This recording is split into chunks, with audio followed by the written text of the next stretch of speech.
Imagine returning to your camp and finding everything you loved, your family, your children, your mother, mercilessly slaughtered. This was no ordinary tragedy. This horror would ignite a 25-year warpath that would make one man a living legend. His name? Geronimo. And his thirst for revenge led him to fight Mexican and American forces alike, evading capture again and again, until one of the bloodiest chapters in American history finally ended. This is the untold story of Geronimo's decades-long battle. Geronimo, born as Goyacla in 1829, grew up in what is now present-day Arizona. The Chiricahua Apache, his tribe, were known for their resilience and knowledge of the unforgiving desert landscapes. But Geronimo's early years were relatively peaceful.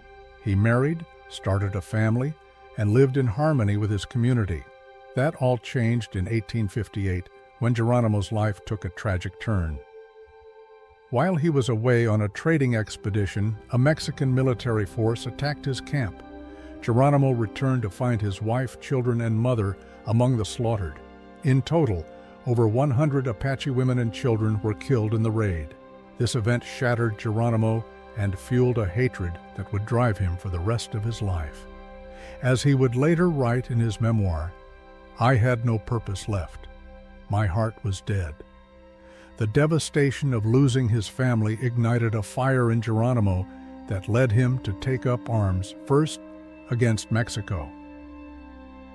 What followed was a relentless series of raids that would span over a decade. His initial goal was simple: avenge his loved ones. Armed with a small band of Apache warriors, he embarked on a mission to strike down every Mexican soldier involved in the attack. Geronimo's warpath initially started against Mexico, but it didn't take long for his attention to shift northward toward U.S. settlers encroaching on Apache land. What made Geronimo so successful in evading both Mexican and U.S. forces was his intimate knowledge of the land. The Chiricahua Apache were nomadic, skilled in navigating the difficult terrain of the American Southwest. This advantage allowed Geronimo and his warriors to outmaneuver far larger armies. When pursued by U.S. troops, he would lead them through harsh deserts and treacherous mountains, all while disappearing into the wilderness for weeks at a time. In one notorious incident in 1882, Geronimo and his warriors executed one of their most infamous acts of revenge. The Mexican commander, Juan Mata Ortiz, responsible for massacring Apache women and children, had become a prime target. Geronimo and his warriors ambushed Ortiz and his troops, killing nearly all of them. But Ortiz himself received special treatment. Geronimo ordered that Ortiz be spared from the rifle or arrow. Instead, the Apaches threw him into a pit and set him on fire, ensuring that he met a slow, agonizing death. The raid on Ortiz was just one of many. For over 25 years, Geronimo waged war on two fronts, fighting Mexican soldiers to the south and U.S. settlers to the north. By the 1870s, the U.S. government had started to encroach on Apache lands, forcing Geronimo to expand his resistance. Apache raids on American settlements became more frequent, leading to a violent clash between the two forces.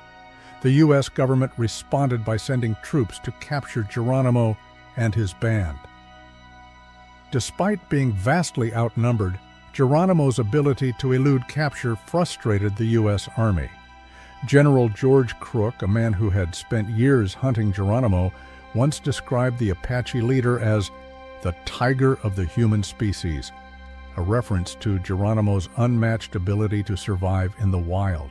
Crook's respect for Geronimo was evident.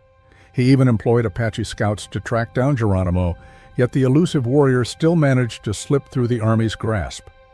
By the 1880s, Geronimo had become infamous, not just for his tactical brilliance, but also for his daring escapes. In 1883, he temporarily surrendered to General Crook, only to escape shortly afterward, continuing his raids. This pattern repeated itself several times.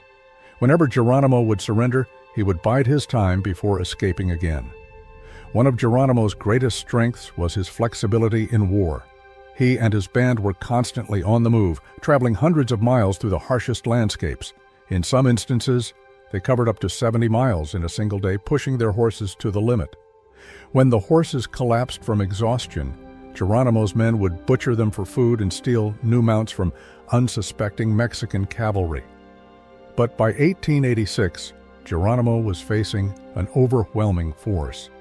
After years of relentless pursuit, the U.S. Army, now led by General Nelson Miles, deployed over 5,000 troops to hunt down Geronimo's band of fewer than 50 warriors. The odds were no longer in his favor. In September of that year, Geronimo finally surrendered to Miles near Fort Bowie on the Arizona-New Mexico border.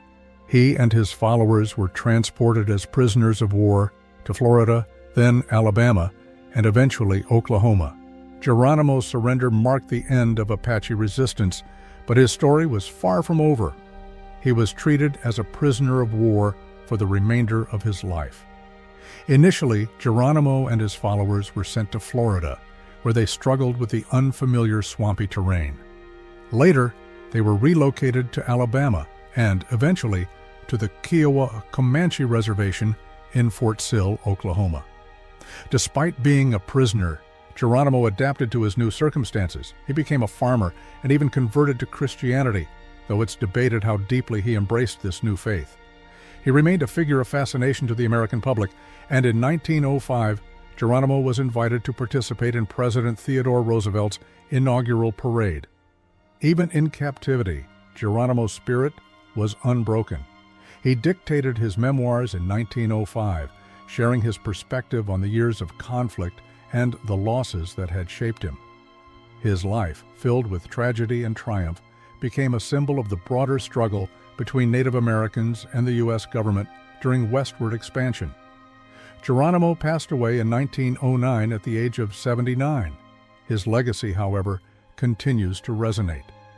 To the Apache, he remains a hero, a defender of his people, their land, and their way of life. To others, he is a complex figure, embodying both the fierce resistance and the inevitable surrender that marked the end of the Native American Wars.